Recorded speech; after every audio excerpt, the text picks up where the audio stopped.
L'évolution de la situation nous permet d'envisager un allègement des contraintes dès les premiers jours de février.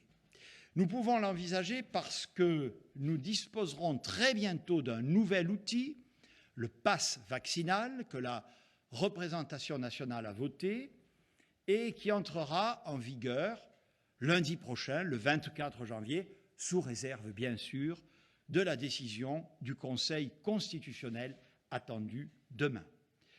Concrètement, l'ensemble des Français de 16 ans et plus devront justifier d'un schéma vaccinal complet pour aller au restaurant, au cinéma, au théâtre, dans un stade ou pour prendre le TGV.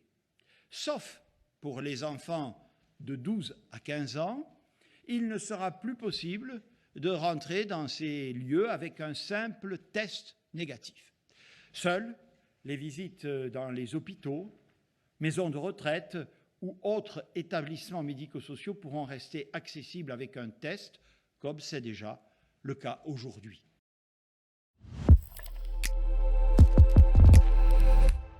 À compter donc du mercredi 2 février, tous les équipements, notamment sportifs et culturels, qui accueillent du public assis pourront retrouver un fonctionnement à pleine capacité, sans jauge, en respectant cependant l'obligation du port du masque.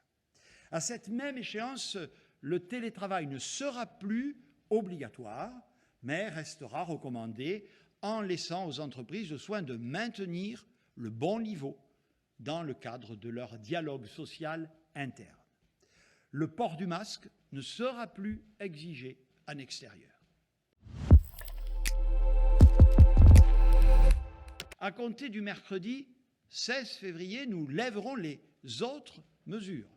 La consommation dans les stades, les cinémas ou les transports sera à nouveau autorisée. Les concerts debout et la consommation debout dans les bars pourront reprendre, les discothèques pourront rouvrir.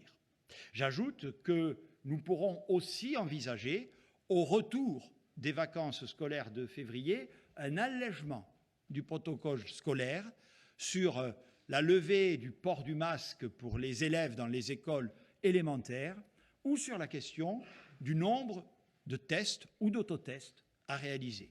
Nous consulterons bien sûr à cet effet les autorités sanitaires.